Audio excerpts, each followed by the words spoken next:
Hola, muy buenos días. Sean todos bienvenidos y gracias por acompañarnos en este devocional de la Iglesia Bíblica Torre Fuerte correspondiente al martes 5 de septiembre del año 2023. Hemos llamado nuestro devocional Palabras de Esperanza porque es nuestro deseo, como siempre lo decimos, que sean de bendición diariamente para sus vidas.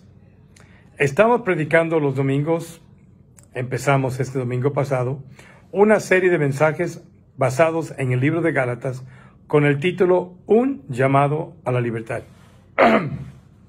El tema del domingo fue el Evangelio de libertad y les sugerí a todos que durante estos próximos 3 meses de septiembre, octubre y noviembre lean detalladamente el libro de Gálatas varias veces.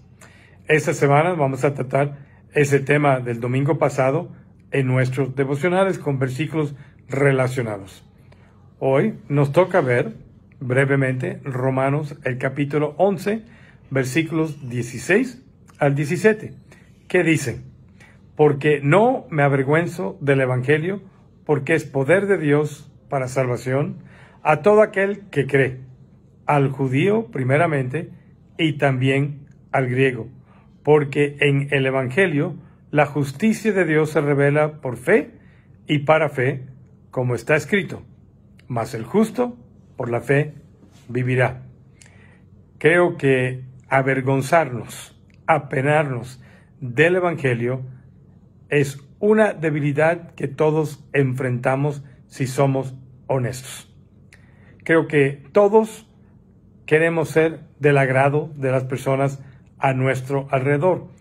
Y sabemos que en la predicación del Evangelio a veces no le caemos bien a las personas, se molestan con nosotros, se ofenden, nos critican, se burlan de nosotros.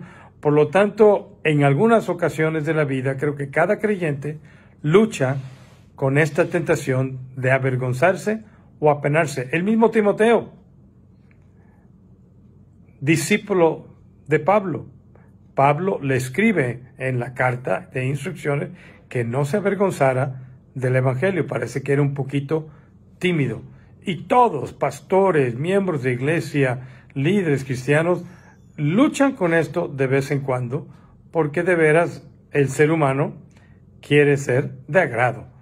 No queremos caerle mal a las personas, pero es nuestro deber predicar algo que nosotros hemos creído y estamos convencidos que es real, que a veces precisamente tenemos que ser valientes y no avergonzarse pese las circunstancias.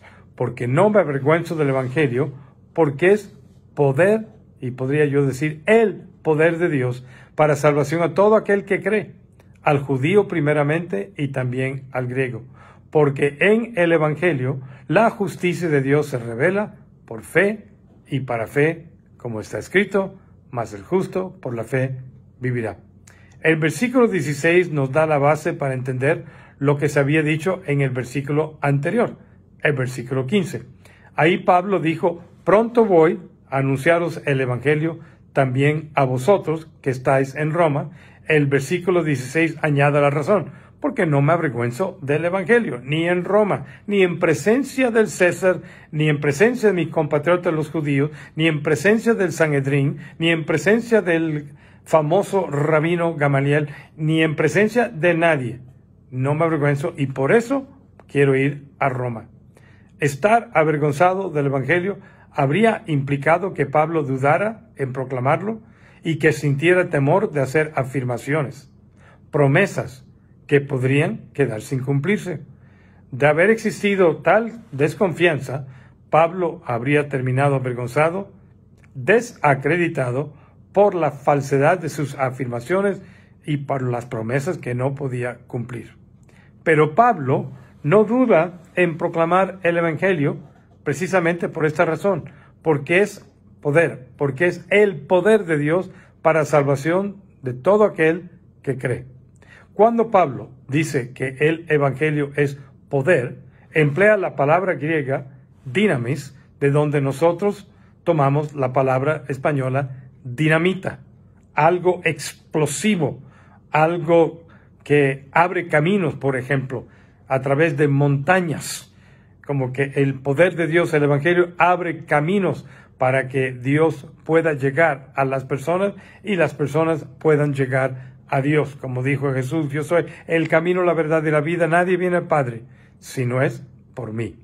El Evangelio tiene esa clase de poder, no porque se originara en Pablo, él se llama en el primer versículo un siervo, sino porque verdaderamente es el poder de Dios.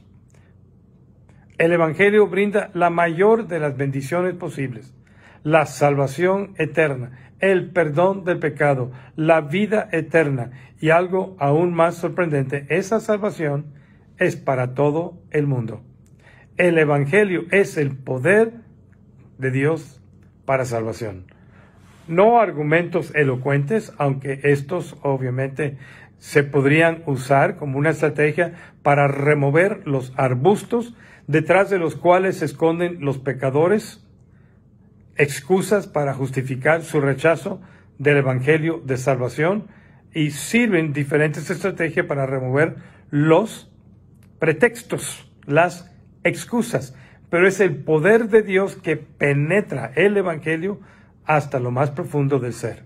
Porque la palabra de la cruz, dice 1 Corintios capítulo 1 y el versículo 18, en otras palabras, el Evangelio es locura a los que se pierden, pero a los que se salvan, esto es a nosotros, es poder de Dios. Saltando al versículo 21 de 1 Corintios 1. En la sabiduría de Dios, el mundo no conoció a Dios mediante la sabiduría, porque agradó a Dios salvar a los creyentes por la locura de la predicación del Evangelio. Porque los judíos piden señales, los griegos buscan sabiduría, pero nosotros predicamos a Cristo crucificado. Para los judíos ciertamente tropezadero y para los gentiles locura, mas para los llamados, tanto judíos como griegos, Cristo el poder de Dios y la sabiduría de Dios. Y termina diciendo Pablo en el capítulo 2, así que hermanos, cuando fui a vosotros para anunciarles el testimonio de Dios, no fui con excelencia de palabras o de sabiduría, pues me propuse no saber entre vosotros cosa alguna, sino a Jesucristo y a este crucificado. Y estuve entre vosotros con debilidad, mucho temor y temblor. Y ni mi palabra ni mi predicación fue con palabras persuasivas de sabiduría humana, sino con demostración del Espíritu y de poder, para que vuestra fe no esté fundada en la sabiduría de los hombres, la elocuencia de sus palabras, sino en el poder de Dios, el Evangelio de libertad. Cuando Pablo dice que el Evangelio es poder de Dios para salvación de todo aquel que cree,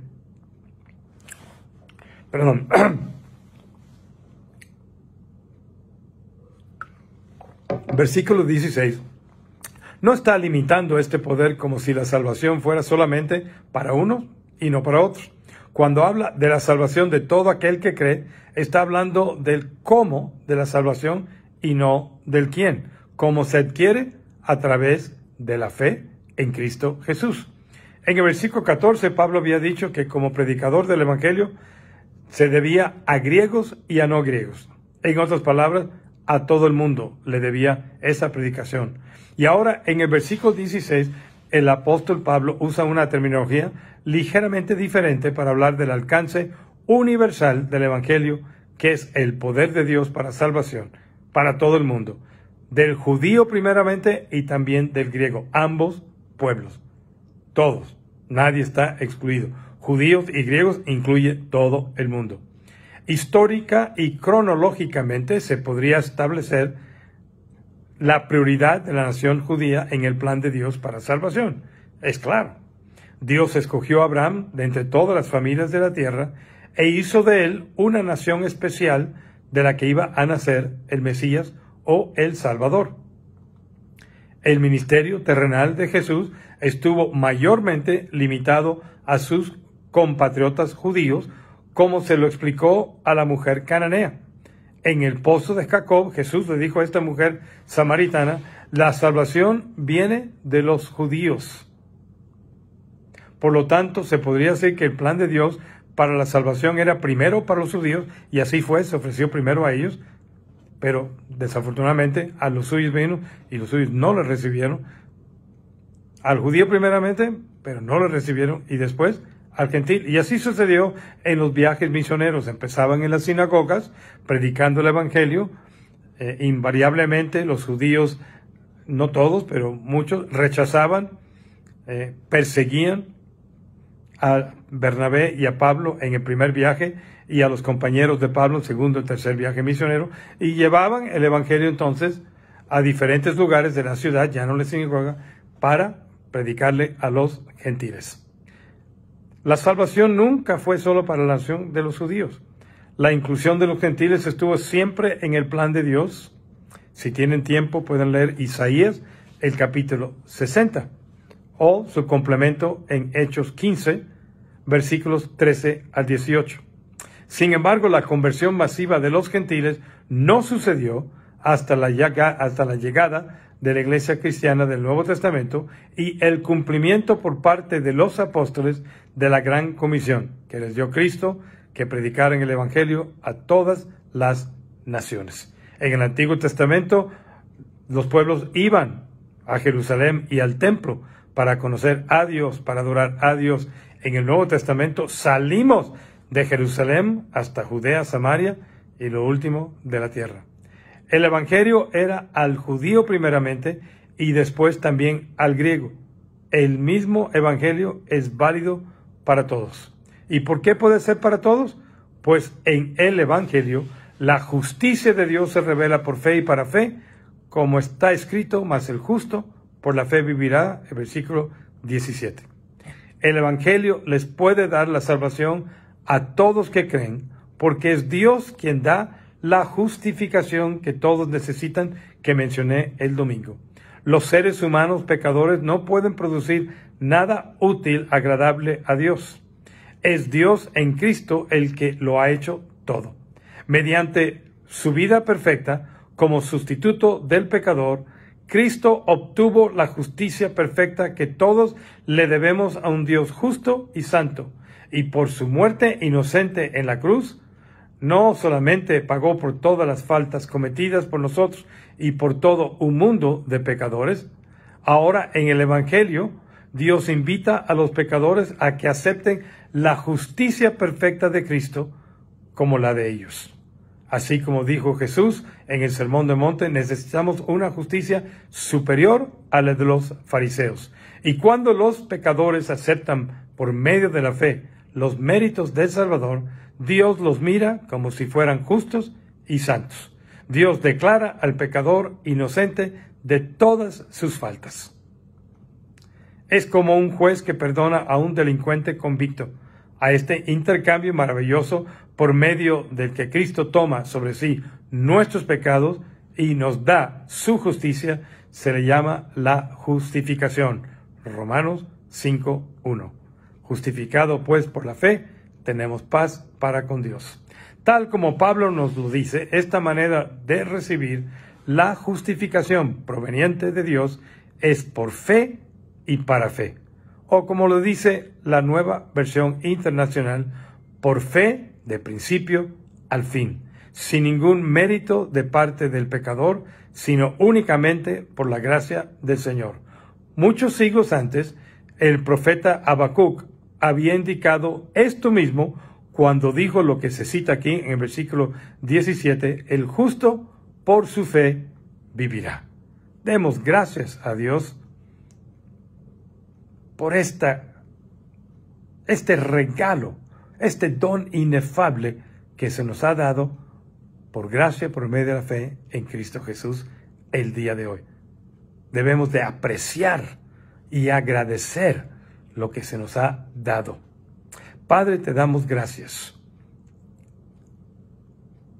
Te adoramos y te honramos por ese regalo maravilloso que es la salvación por medio de la gracia, por medio de la fe en Cristo Jesús.